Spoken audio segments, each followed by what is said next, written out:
Masih selanjutnya pemirsa, dua jenazah Bribtu Anumerta Dedi Tambunan dan Baratu Anumerta Kain Rere yang merupakan korban penembakan KKB Sabtu 17 Mei 2025 telah diterbangkan ke kampung halamannya. Kedua jenazah dipulangkan untuk dimakamkan dengan menggunakan pesawat.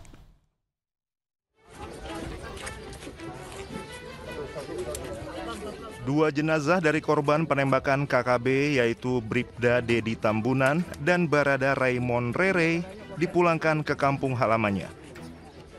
Kedua jenazah diberangkatkan ke Serui, Papua dan sebelumnya dilakukan upacara penyerahan secara militer dari Kesatuan Tugas Operasi Damai Kartens kepada pihak keluarga.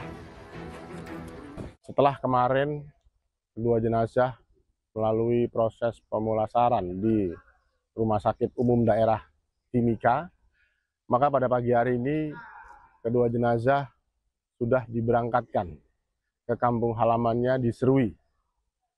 Bribtu Anumerta Dedi Tambunan dan Baratu Anumerta Kain Rere. Jenazah ditemani atau didampingi oleh keluarga dari mulai kedatangan kemarin di Timika sampai pada keberangkatan menuju Serui. Sebelumnya dua anggota Satgas Operasi Damai Kartens 2025 gugur ditembak kelompok kriminal bersenjata atau KKB Ternus Enumbi di Kampung Usir, Distrik Mulia, Kabupaten Puncak Jaya, Papua Tengah. Kedua anggota yang gugur yakni Bribda Dedi Tambunan yang terkena 1 luka tembak dan Barada Raymond Rere yang terkena 2 luka tembak. Keduanya tertembak saat tengah mengendarai sepeda motor di sekitar Kampung Usir, Distrik Mulia, Kabupaten Puncak Jaya, Papua Tengah. Saat kejadian, warga sekitar mengaku mendengar suara letusan senjata api. Aparat gabungan hingga saat ini masih menyisir wilayah sekitar untuk mengamankan situasi dan memburu para pelaku. Pasca kejadian, pihak kepolisian mengimbau masyarakat Puncak Jaya tetap tenang, tidak mudah terprovokasi, dan mendukung upaya penegakan hukum yang dilakukan aparat. Dari Timika, Papua Tengah, Nathan Making, iNews melaporkan. Warga Karo, Sumatera Utara membangun patung Jokowi senilai lebih dari 2 miliar rupiah. Patung ini dibangun sebagai simbol terima kasih atas pembangunan jalan di wilayah Liang Melas Datas. iNews sore akan segera kembali dengan informasi selengkapnya.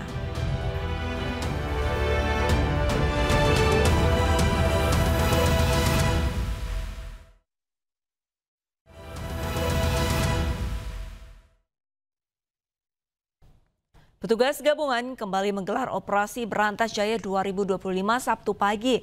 Salah satu preman yang berkedok sebagai juru parkir liar berusaha kabur saat akan ditangkap petugas.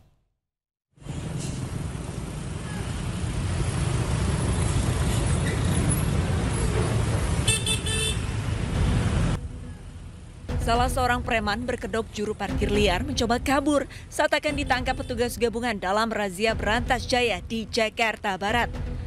Namun aksinya gagal setelah sempat terjatuh ketika melarikan diri. Dalam razia kali ini, Polsek Grogol Petamburan mengamankan sekitar 40 orang.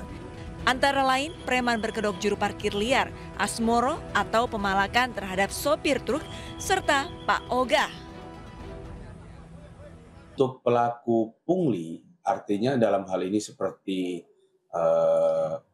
An Asmoro, dan juga kepada pelaku pungli lainnya seperti Pak Oga dan parkir yang tidak memiliki izin telah kita amankan yang sebenarnya saya bilang tadi sekitar estimasi 40 orang dan saat ini semuanya kita hanya lakukan pembinaan.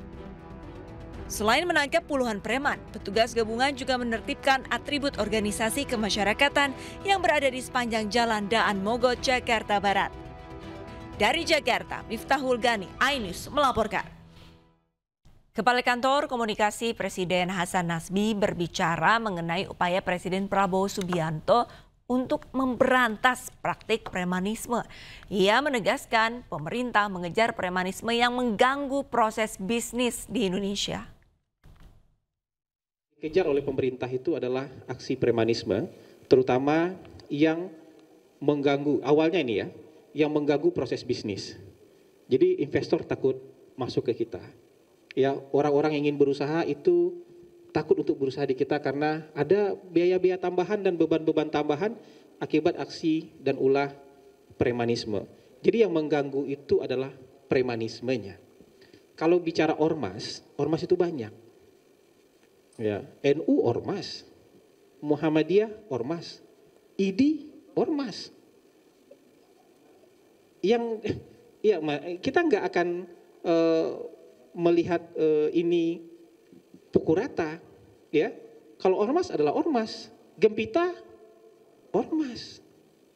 Jadi kalau pertanyaannya kenapa tidak menyentuh ormas, yang ingin diatasi dan dihilangkan oleh pemerintah adalah aksi premanisme, tindakan premanisme. Mau dia individual, mau dia berorganisasi, itu yang ingin nanti dihilangkan oleh pemerintah. Dan hari ini pemerintah sedang membentuk tim khusus untuk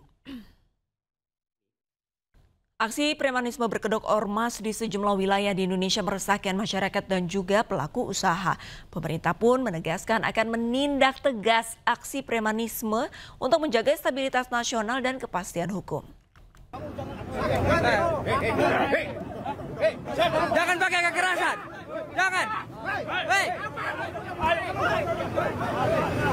Maraknya aksi premanisme di sejumlah wilayah di Indonesia meresahkan masyarakat.